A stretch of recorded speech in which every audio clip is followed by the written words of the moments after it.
You have chosen unity over disunity.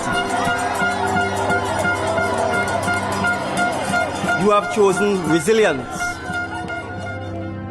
flexibility, inclusiveness and strength over infighting, weakness, vacillation, or wish-washiness.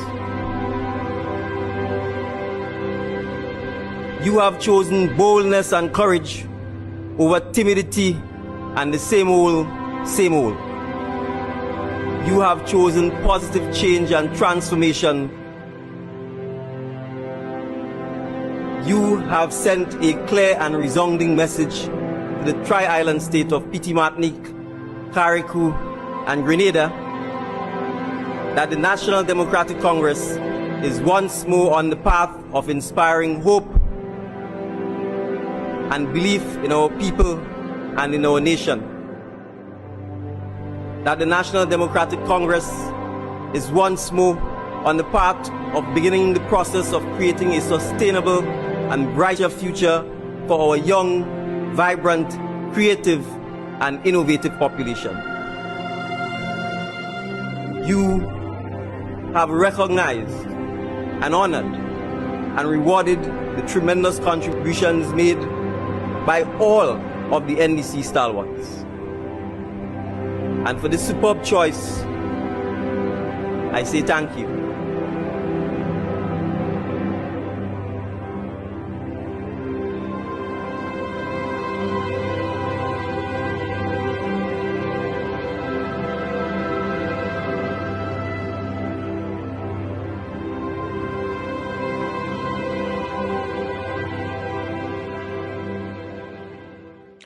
Grenada is moving forward, and the young people like you are at the heart of it.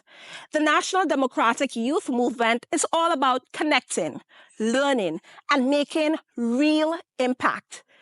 This is your chance to be a part of something bigger, to grow, to lead, and shape the future while making a difference.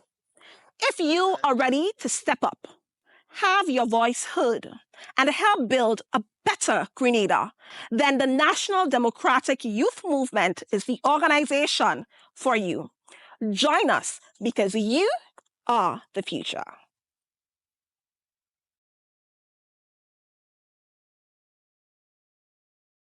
Consequently, a commitment was made to plant a seed of learning, to advance a forest of opportunity to you, the trainees at ULO. This notion of helping students, of helping young people throughout Grenada has always been a key mission of our NDC Florida chapter. NDC, as you know, is a political organization, but our chapter has done a lot outside of politics. We have helped quite a few sporting institutions throughout the Grenada, Carriacou, and Petite Martinique. We've helped several schools with other items of need. This tool project should be very significant to you, because in our commitment to youth development, you are the first recipients in this initiative. We have to make sure that political parties, that people work in political parties understand that they're here to serve the people and that their job is ultimately to always find ways in which they can make the politics and the political institutions attractive to people to serve. If you have that calling to serve others, to serve your community, to serve your institution, and to serve your nation. And that ultimately is what it is about. It's about being in service to the public in very much way, our teachers, or policemen, or prison officers, and others that are in service to the public. It is just another form of service, one that's perhaps the most difficult and challenging, but it is service nonetheless. So I want to thank Leslie and the team at the NDC Florida chapter for taking on this significant task and making sure that they can play a meaningful role in making politics a positive experience and outcome for particularly our young people in Grenada, Carriacou, and East Martinique.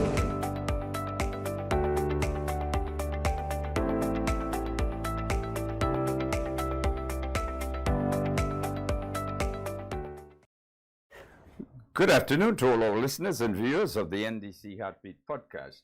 We're happy to welcome all those who are listening on radio via WeFM, Vibes FM, Spice Capital Radio. We've got 100.5 FM out of Labby in Grenville, right along out of Brooklyn, New York, and Rampoon Radio out of Delaware, USA.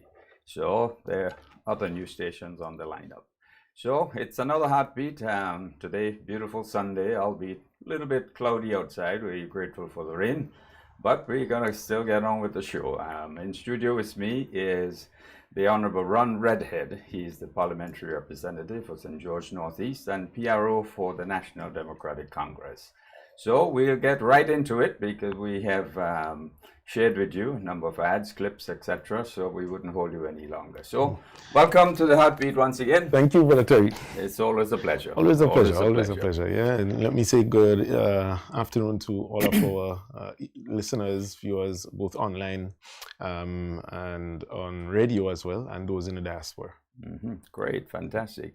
Well, let us start off with the Great Northeast. The Honorable Andy Williams speaks about the Great South. You say I'm parroting. I am sure the Northeast is equally great. Yes, indeed. How are things settling out there? We're going well.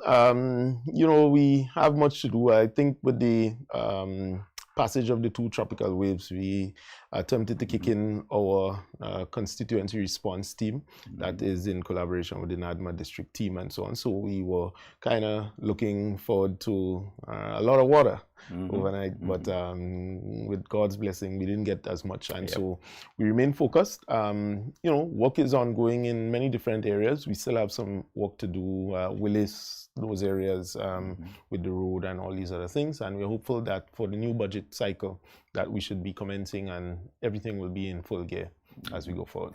What has been the impact like the budget consultations in your area?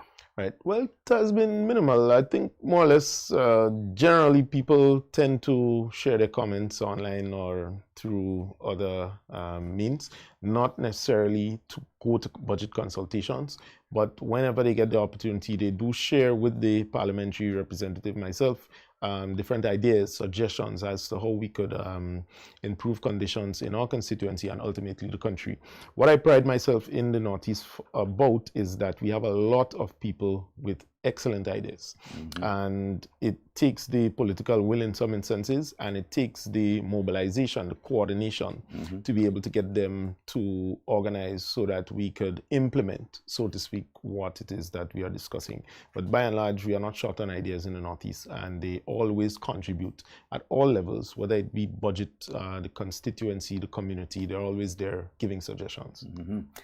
The great constituency of the late Honorable former Prime Minister George Brezan. Yes, indeed. You have taken over quite large shoes.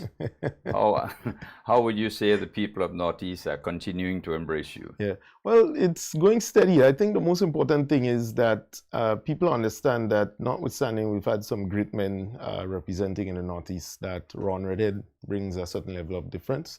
And my difference is simply put that I ensure that I get the job done.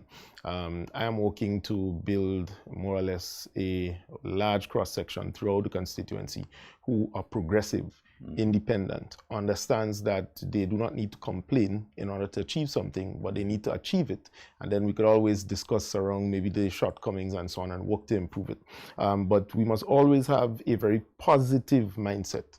That is what I want to leave with my tenure as parliamentary representative whenever it comes to an end, but I can rest easy to know that we did our part to ensure that the development was genuine and it was people-centered and most importantly in line with the National Democratic Congress and its vision for Grenada, Carriacou, PT Martinique. Well, I'm sure in the many, many, many years to come, youngsters who are in your age now will be saying, I'm filling the large shoes of the former representative, Ron Redhead. That's the vision. That's the vision. Following in the line of the George Brezans and all the others who serve so well. That's the vision. Fantastic. The healthcare situation out there, I know the Ministry of Health is paying a lot of attention to the outer clinics and so forth. How is your share of that investment taking place? It's going well. We have the plans to do the renovation with the Willis or New Hampshire Medical Station. That is ongoing. We're also discussing how we can knock down the old doctor's quarters and have that refurbished or renovated so that we can return in future, once the opportunity presents itself, to a resident doctor in the village and serving the entire constituency.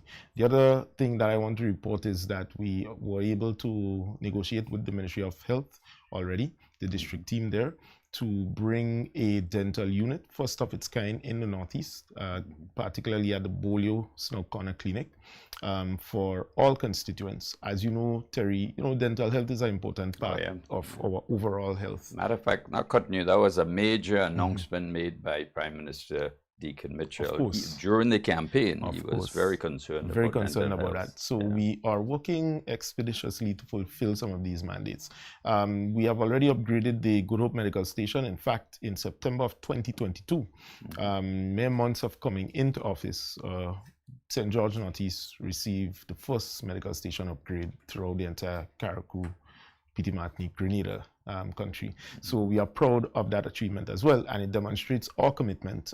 This came about with me negotiating with the Minister of Infrastructure and the Minister of Health at the time to be able to rectify a particular issue that when I was campaigning, I discovered where a baby was being weighed, but as the rains fell, was getting wet. And so we couldn't continue once forming the government and being the representative for the area, leaving a situation like that unattended to.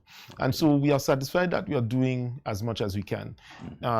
Just to give an update, the New York St. George Northeast Support Group, they are already packing another 4 boxes of medical supplies to send down. We have received 7 boxes, a few months ago. We were able to distribute to all 3 medical stations, give it to the district Ministry of Health team, and we were also able to distribute to some of the homes, distribute wheelchairs. We still have some walkers, that sort of thing, crutches available for constituents who may have difficulty. The adult Pampers distribution is ongoing. We have now institutionalized that through the help of our St. George Northeast Diaspora support group. Fantastic. So overall, your constituency manifesto promises to the constituency, how would you say you're progressing on that? Or are you starting a new manifesto? well, we've done so much that we have started. You've started a new one. But the old one, the old one we fulfilled it. We are about 95% completed. The only outstanding matter is the school for adolescent mothers. We are still awaiting proper report on the situation there and to know how to move forward. We're already in talks with the Ministry of Social Development, i.e. the Minister herself. We spoke about that. The Ministry of Climate Resilience had a project on the, I think was SIAP, don't quote me on it, but I think was SIAP, to do the renovation of the roof. That should have been completed. We turned sod a year or something ago, and we are satisfied that as we continue to progress the school there, we could be able to turn it into a more progressive program that seeks to look at more of the national grouping as opposed to just St. George Northeast. But by and large, that is the one single item that I want to be able to complete, which is when we campaigned, we said that we were going to launch a program in collaboration with the Ministry of Social Development, Finance, and Education to be able to train our young women, single mothers, provide proper and adequate housing for them, and also support them in education, particularly at the grassroots level, and build them up as to where we need them to go. So we are by and large there. We spoke a lot about working with the private sector to invest jobs and businesses in St. George Northeast. That is going well as well.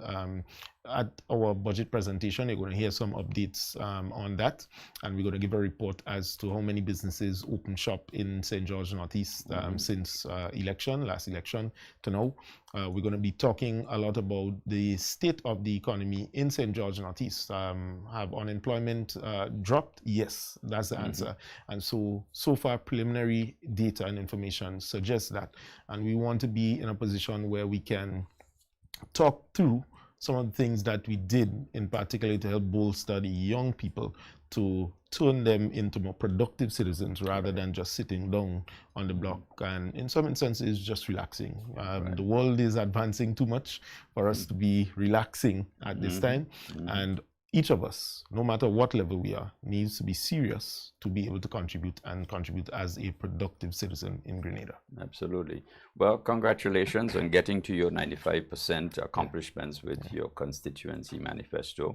And I believe other parliamentary representatives and caretakers are pretty close They have similar numbers. that mark. Yes. Yeah. So it's almost a clear indication that all the constituency manifesto promises will be met long before election is called. Long before election is called, and this is very. No, that's significant. It's significant because you deliver on your promises. Of course, you'll get a new set of promises next time around. Of course, and it is true testament to our hard work and dedication. Now, as I always mention, and with everything in life, you're not perfect, but there must be occasions where we can all say that what is being done so far is being done in the right direction and trajectory, right? To be able to achieve a great many things that we promised. It meant that when we came in, these were not idle promises. They were not pie in the skies, but they were intended to be pies on the plate of Grenadians, Caracunians, and Fiti Martinicans. Great, fantastic. You mentioned a little while ago about health and the health clinics that are going to be upgraded in your constituency. I know the Prime Minister had a recent visit to Ghana and the issue, I know the Minister of Health obviously would have sounded the alarm in the ears of the Prime Minister that additional nurses are needed. You want to tell us just a little bit about that? Sure. So far we've been getting significant assistance. We saw only recently a batch from, I think it's Nigeria. They came earlier on, and then now we have signed an MOU coming from the Prime Minister and the Minister of Foreign Affairs visit at Ghana to be able to bolster the capacity and support at the institution known as the General Hospital, and by extension, other medical stations that we can provide. So take, for example, the polyclinic in St. John. It needs to be staffed. Let me just stick a pin for 1 second. Let me just mention to our IT competent staff, there is a clip with the Prime Minister in Ghana, which I think relates to what we're talking about. So I would ask if he can put it up shortly. Sure. So please proceed. And so it is going to help bolster the situation there. But it is not meant to take away jobs, because it's a fundamental conversation I think we need to have in the scope. I assume that the unions, if they are serious, will raise some concerns about that, how will it work and so on, and they can ask questions. That's the most important thing. And so it's not intended to take away jobs. The government continues its regularization process, both with medical professionals and also all public officers in general. Only recently we have regularized a number of nurses throughout. We've provided additional on existing salaries for nurses, and by all indications, we will keep that hopefully in the coming years as we proceed in terms of the standard figure, the increase in the 500, the increase in 1,000 for the doctors, etc. All of this, Terry, in our belief, is geared towards not just improving the infrastructure of healthcare, but the human aspect of healthcare, because it is very difficult to ask a nurse who might be going through their own personal challenges, maybe even at home, wherever, to be caring when the conditions that they are operating under is so difficult, right? It is something that we believe fundamentally from a labor standpoint, and the Minister of Labor always speaks about the good record so far that we've kept since coming into office, but from a labor standpoint, how our nurses, our doctors, our teachers, our police officers were treated and providing such an essential service, we could not come into office and ignore that element. And that is why consistently, if you notice that grouping, we have strived so well as good stewards of our resources to be able to find the resources to do those upgrades and make the working conditions a lot better, so that the output from our essential workers can become much faster. All right. Well, let us just take that clip with the Prime Minister visit. Well, it's just an image so far. We will get on to the audio very shortly. Yeah. But correct me if I'm wrong, I think some 426 nurses have since been regularized. Not nurses, but that number is related to the teachers. Teachers? Yes. That okay, is related but to also teachers. quite a number of nurses. Public officers, so including nurses, yes, have been regularized. Yeah. So, and that's the point I'm making. We are working expeditiously to fulfill that. I think we're just off a few months from the original deadline, but by and large, the focus, Terry, is to ensure that our health professionals and workers are getting the attention from their employers that they require to be able to produce more and to give more output in the general area of healthcare. Because it is a challenge, and not just in Grenada, throughout the region and around the world. And so our response is not to blame the nurses for leaving. You can't do that. For, they're looking for opportunities. But our response is to say that let us fix our situation at home, and with the grace of God and the hope that they would remain, and those who are the professional settings that want to consistently improve their capacity will continue to remain, train others, and build out the capacity there to continue serving our people. All right. Well, we must place on record our continued thanks and appreciation to the government and people of Cuba for having provided medical personnel over the many years. Many years. So resulting from Prime Minister's visit to Ghana, Nigeria, etc., and building, strengthening that relationship with Africa, we are now seeing some positive benefits coming out of it. So the nurses from Ghana will be appreciated. Of course. Of course, we have local nurses, which I understand the Ministry of Health would embrace also too in due course. In due course. Yeah. All right. Well, let's see if we have that clip there. All right. Coming up very shortly. Right. So now the diaspora. I know the Honorable Kireen James, she represented the NDC at an event in New York. That's correct. You want to tell us a little bit about it? I know you weren't on that trip. Yes.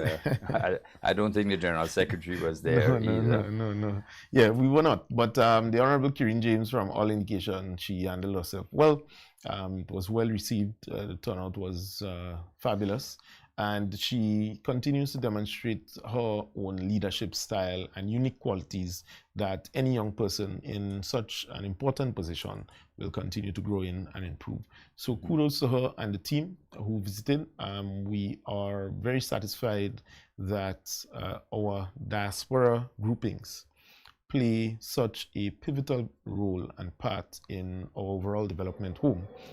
Just recently, the Canadian chapter gave and donated some laptops and a projector to help bolster our capacity to go into general election and to build out our secretariat, things like that. Recently the Miami chapter, they helped to donate to New Low and some of the other schools. And so the vision and the focus of our chapters is not only about the dollars, but we also have to look at the holistic development of institutionalizing the National Democratic Congress throughout many different states. So when we talk about the diaspora, we're not only referring to New York. We refer to Toronto, you have the UK chapter, and the hope is that once all goes well with our trips in the African continent, we can be able to build out some diaspora groups there and start to ensure that from a cultural perspective, most importantly, and even textile, clothing, we can begin to see some tremendous party-to-party relationships and benefits there for ultimately benefiting our country. All right. Well, let us just go to that clip with the Prime Minister in Ghana. Nice.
Okay, well, for those who are listening on radio, you would have missed out on this. We were showing a clip of the arrival of the Prime Minister as he touched down in Ghana with his delegation, and he was escorted from the tarmac to VIP sitting area, and yep, that's what it is so far. So we're going to give you another clip shortly, which can give some audio to the clarity, so that folks listening on radio, you would have missed and kind of gotten lost a little bit with the silence there. That was just the arrival in Ghana. He received a red carpet welcome, and Grenada is extremely proud of the Prime Minister's interaction with our brothers and sisters in Africa, and we are growing and building relationships. So, coming back, so the health situation, so we are going to be increasing the number of nurses, and the nurses whom are not yet engaged by the ministry. The ministry, of course, and the minister are looking into. They are looking into that and working out the numbers, etc. So I think the key thing is, Terry, coming from this historical visit to Ghana, I think is the first time that Grenadian Prime Minister officially, I will have to double check that. Again, don't quote me on it, but as far as recent history could recall, first time that a Grenadian Prime Minister attended I think so. to Ghana. Yes. And so out of that, we have already signed visa-free travel arrangements with Ghana through the Ministry of Foreign Affairs. And by and large, the Ministry of Foreign Affairs is going to update the nation once it gets the opportunity to on the visits, and in normal keeping, update on all the agreements, all the discussions surrounding benefits to our people that was had at the African trip, Ghana and other countries. And so the thing is, coming out of that, we already had the visa waiver travel. That's one. Two, the discussions on direct flights. That is something, Terry, that is very critical. Because at a time when we are talking about diversifying our portfolio, so to speak, in terms of where we can ship our products, where we can ship our goods, it is critical that we talk about the flight patterns between Caribbean and African nations. It's only about 6 hours to get to and from, right? And so what we need to do is to enhance the potential and opportunity to do that, so that by and large, in terms of the diversification that is required to be able to sell products to alternative markets, we can do so, and we can do so peacefully. Coming from the history of slavery, again, something discussed at this official visit with both leaders, Honorable Prime Minister and the President of Ghana. The discussion surrounded the slavery and the whole question of giving back as to how much was taken from us as a result, and declaring it slavery, a very atrocious and inhumane act of its time. And so the importance of discussing this story again, and it's significant because we're talking about Grenada's Heroes Day today, right? Celebrated. And by the way, we have that event down at Riviera site, opposite Common Park today, the Ministry of Culture. And that starts at 4 p.m.? It starts at 4 p.m. The public is invited to come along. Yes, right?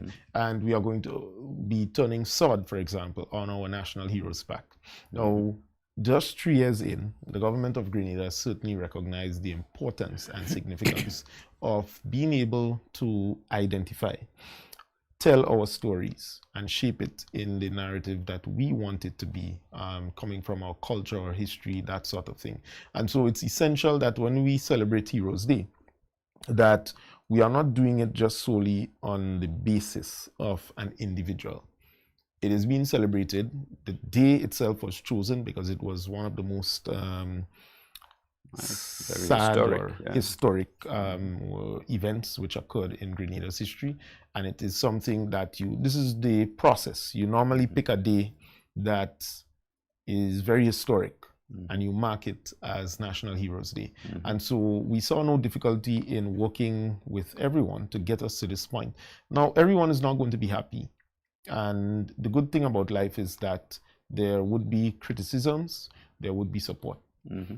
And this administration certainly takes both of them, because they are both necessary in order to arrive at the best solution, in order to get the best decision to be made. And so as relates to celebrating our heroes, we see this day significant, but it's not attributed only to one individual.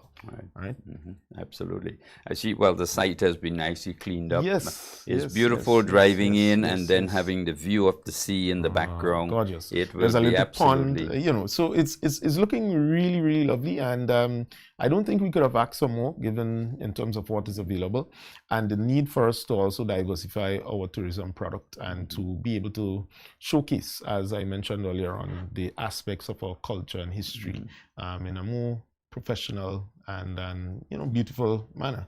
Because the park itself is something that we have never had, although we've had Kamahan Park, but we've never had a Heroes Park where we can see historical figures and our national heroes being paraded.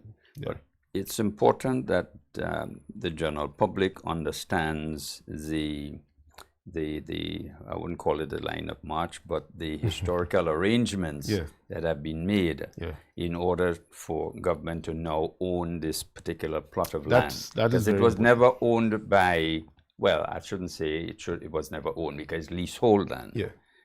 But the person who had the lease, negotiations had to take place in order for government to get back the land. And that is significant. This is no easy transaction. And it happened without having to go to court. Very much so. And it happened without any kind of hysteria and any blame on anyone. Definitely. So I think it demonstrates our total commitment, notwithstanding that we've had difficult historical times, but for peace and working with everyone to benefit Grenada, Karakupiti, Martinique ultimately, because this is going to be something that for generations to come, our children's children is expected to have, preserve, take care of, and continue to build and upgrade. When that park is built out, it will be a beauty to behold. Definitely. For the people of Grenada. Definitely. So in addition to Kaman Park, next door, you'll also be having now another park, Heroes Park, expanding the opportunities for Grenadians to utilize their waterfront, their beaches. In some countries, even right in the Caribbean, a lot of beaches are private. A lot of beaches I wouldn't call names, but anyhow, I think our professional IT specialist has gotten the audio, so we'd like to just share with you the audio which was shown in Ghana to the Ghanaian people, showcasing how proud they are to receive Prime Minister Deacon Mitchell. Here we go. So when Deacon Mitchell says, "I am a Khan," he's not just stating an ethnic group. He's stepping into an identity that carries weight, history, and dignity. He's joining a lineage that includes kings, queens, warriors, poets, priests, resistance leaders, and now a Caribbean prime minister. And let's not forget, the Akan were among those most heavily targeted during the transatlantic slave trade. Our ancestors were captured and shipped from the shores of Elmina and Cape Coast to places like Barbados, Jamaica, and yes, Grenada. That means this moment isn't random. It's ancestral. It's a full circle moment, not just for Deacon Mitchell, but for all the descendants of Africa still searching for home. Okay, so that was the coverage by a podcaster in Ghana, highlighting the importance of the visit of Prime Minister Deacon Mitchell and comparing him to that native group of persons whom have demonstrated strength, courage, and tenacity over the many, many hundreds of years. So it's a coming together of the African diaspora with the Grenadian and Caribbean diaspora, building new frontiers for development and progress. Very important, very important. And I don't think we can underscore this visit. Notwithstanding you were hearing some concerns, but I think the significance of this visit and the benefits that it will bring for Grenada and the Caribbean region is something that we should be mindful of and continue to talk about. You know, there's always a tendency, Terry, to deal with hysteria and make a big blow up of other sensational stuff. But by and large, if you're talking seriously about the development of your country, sensationalism is not something that you should be driven by as a leader. You need to focus on the areas that is going to bring dividends and benefits to your country, to which you are leading at this present moment, and to ensure that at the end of the day, people are comfortable enough to complain, but they must also be comfortable enough to live, to access education, to get access to healthcare, to ensure that poverty situation is decreasing and not increasing, and not glorifying and serving or servicing poverty, to be able to use it and weaponize it for a vote-getting machinery. And I think by and large, we are doing a very good job in just 3 years to be able to change all of that. The very transformation that we seek is going to be driven by the people of Grenada, and therefore we need to be preparing our people. We need to break down some of the old mistakes of the past, whether it is technical, and take our time, get rid of it, and then do it back in a fashion and manner to be able to improve our quality of life that we seek so desperately. Absolutely, yeah. I have seen a number of not so very complimentary commentary with respect to the Prime Minister's visit to Ghana. But here it is, we already can announce at least the assistance of nurses to our hospital. Critical. To complement the Grenadian nurses and the Cuban nurses and medical team, because that is extremely critical. Our wards are under a lot of stress because of lack of manpower, and there's no issue over that. We ought not to pretend about you have to accept the fact it is understaffed. Yes. And so this is one major accomplishment. So the trips do have benefits, and we can't be focused only on the fact that someone is not bringing back $1 or that sort of thing. But that represents a serious dollar. Exactly, indirectly. So the point is, we must look at this as a holistic thinking. Some people might say is a cerebral reflection, so to speak. Individually, we must say, what do we want? Do we want a leader to come join sensationalism and pick fights and so on? Or do we want a leader to go out there, lead, and to return with benefits for people that we otherwise cannot get internally? But again, it underscores the point of the importance of healthcare. While we have the overarching vision of building out a medical village for Grenada, that alone, we do accept and understand, is not sufficient. And therefore, there are other things that we need to do presently to be able to bolster our own capacity to improve the quality of healthcare that we provide for our country. And not just seeing it in a way to say that we're just providing it for myself or you, but the entire region, the international community as well, because we have more Grenadians living abroad than we have residing in Grenada. And therefore, whatever we do must have the vision to see how we can get them to return to their homeland. Just as we are returning to our motherland, so too many of our Grenadians outside can see the opportunity to come back home, and let's work together to build our country. And so we're doing just that. Well, if you look at world affairs and world events presently, a lot of folks out in North America are returning. Some are returning because they're forced to return. And others are returning because they feel, well, this is the time for me to come back and give back to my homeland. Very important. Re-engaging the motherland is critical as we move forward, because the political atmosphere out there is very unsettling, and it's a time where people are now going to be finding their roots once again in life. Yes. In order to bolster their own communities, their own nations, their own countries and islands. True. Yeah. True, and that's the point of it. So, okay, we're going to take just a short break and come right back to you. Stay with us. Thank you for welcoming me home. This visit marks the rekindling of the close bonds between Ghana and Grenada. We will forever be grateful for Ghana's leadership of the decolonization movement in Africa and the Caribbean, which started the Africa Renaissance. may you serve the government and people of Ghana continue to live in peace, harmony, and goodwill. Long live the people of Ghana. Thank you. Mr. Prime Minister, two quick questions for you, one from me and then my other colleague. One, you have a population of a little over 100,000. One, in the areas of health, how much in terms of numbers are you requesting from Ghana as health professionals to your country, and with the memorandum of understanding you've signed, for how long is it supposed to be? Right, so subject to correction, I think we've asked for 30. The MOU is for a 2-year period that allows it to be renewed. But I think it's important to emphasize that currently our needs are probably more than what we're asking for. This obviously is the start of it, and we look forward to the partnership growing and fledgling. I should point out we are in the middle of commencing the construction of a brand new state-of-the-art hospital. And based on the preliminary indications, we would need significant capacity to make sure that this venture is successful. The intention is to promote our medical tourism.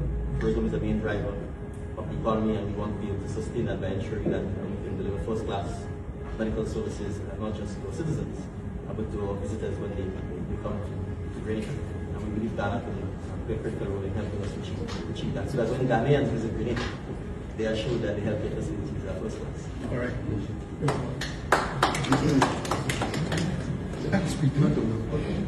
One more question. Okay. Go ahead. Mr. Prime Minister, my name is Maxwell. I'm the director of Joy FM and Joy News. My question is, thousands of Africans who were taken to the Caribbean passed through the Cape Coast Castle, the Mina Castle. I want to find out from you, how are you hoping to build on this visit so that all the people who were taken out there to the Caribbean, can reconnect their roots back here to Ghana? I'm talking about heritage tourism. How do you hope to build on that? Well, I should say first that my first visit to Ghana took place last year, and I visited the Elmina Castle because I wanted myself to have the spiritual experience that comes with visiting the castle. And I think any black person, in fact, any human being who goes there, I think feels the profoundness of what it is meant with humanity. So I think just from a point of rediscovering what our ancestors went through, it's a wonderful opportunity for Ghana, Grenada, and the rest of the Caribbean, and black people everywhere, to visit Elmina, both from a tourism perspective, but also as a significant symbolic reminder of the strength of our people. And the fact that we need to understand that we should never take for granted our freedom or liberty, or what our ancestors have done to ensure that we are free men and women today.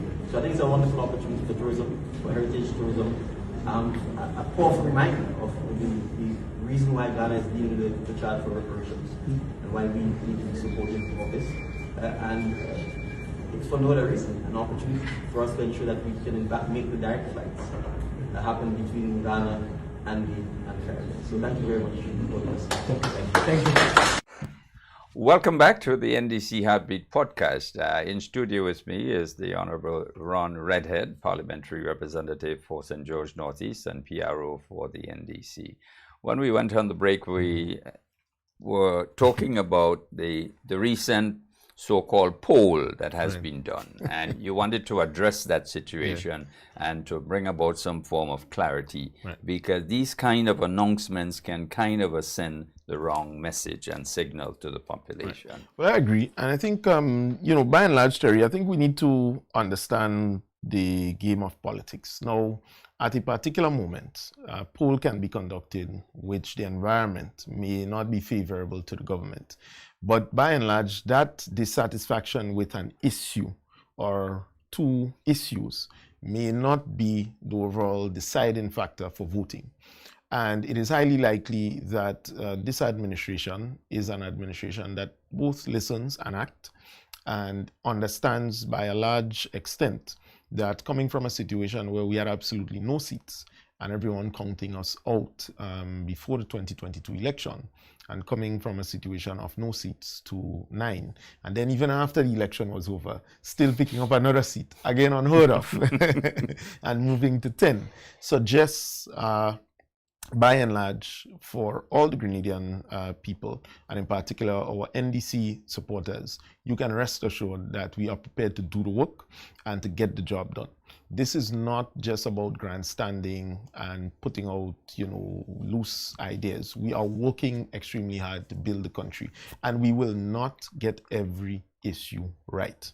We are human beings, and so we are subjected to make mistakes. But the key factor is that when those mistakes are made, that we learn from it. And I think that is what we want to continue to promote. Now, aside from that, we are confident that the work that is being done in Carriacou, Petit Martinique is enough to be able to have Honorable Tevin Andrew and the National Democratic Congress return that seat to our fold.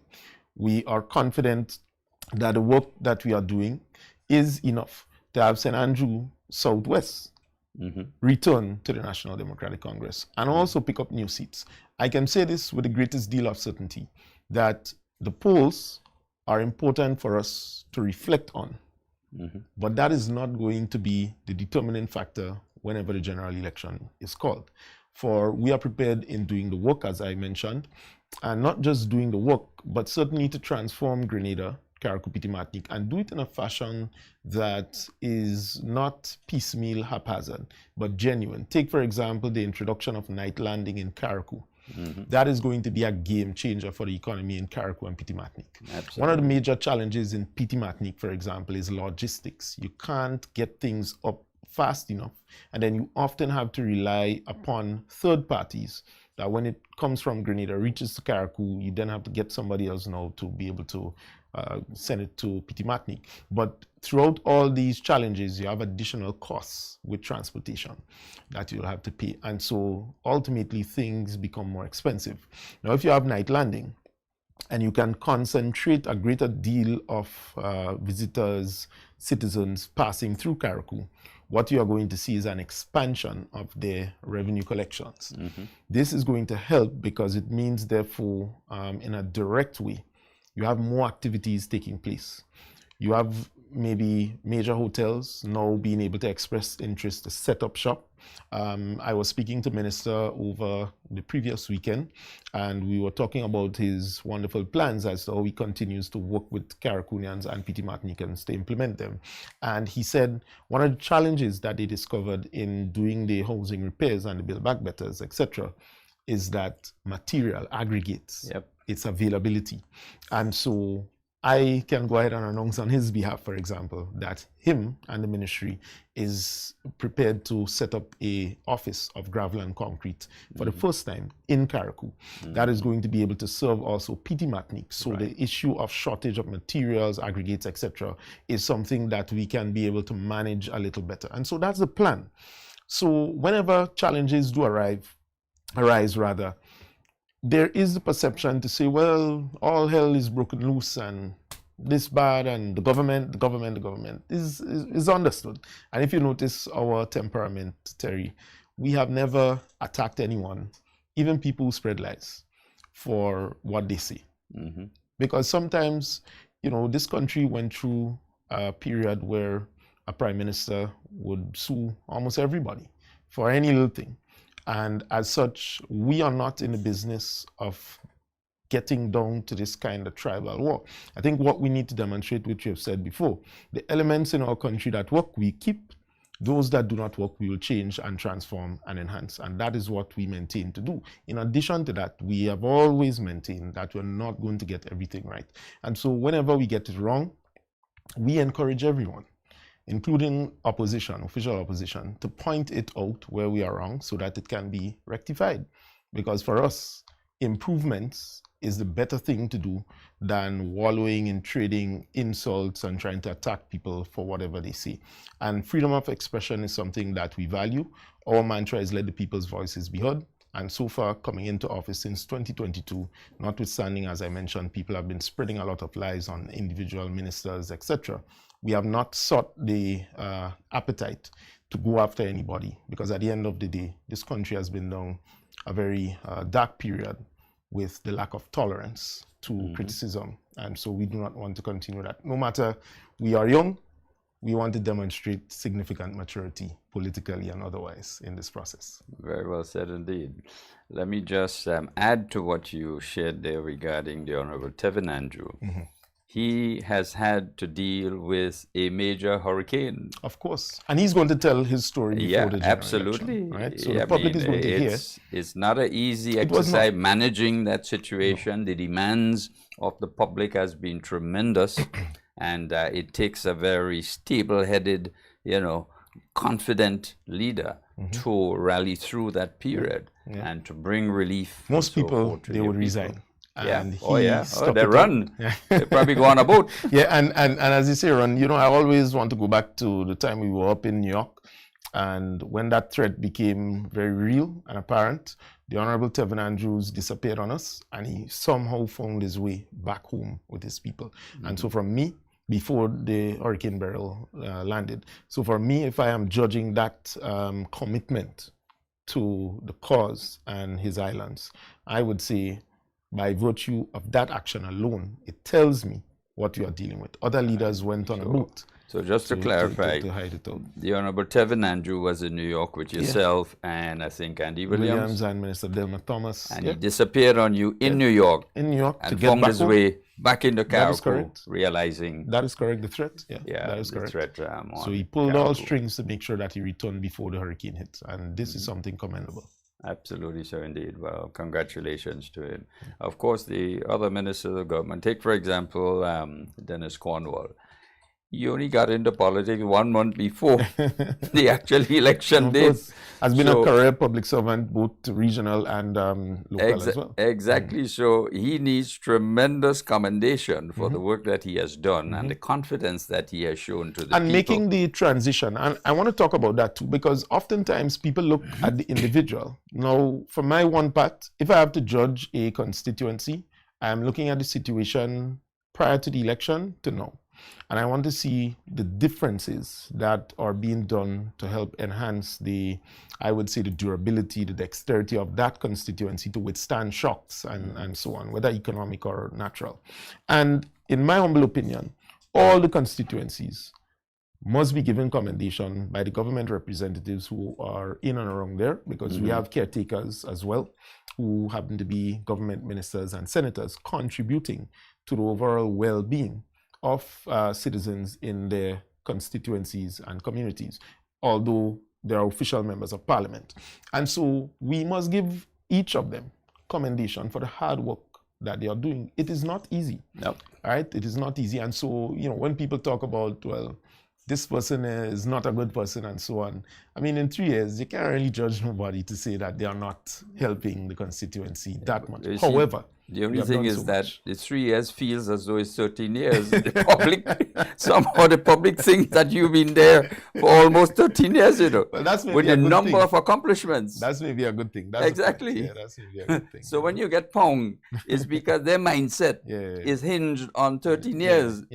Not realizing it's only 3 years. It's only 3 years. And we are confident that we are going to secure our second term. Absolutely. We are working for it. Let me just take this quick opportunity. I got a note here from the caretaker for the Tonga St. George, Senator Claudette Joseph. She will be this Monday, October 20th.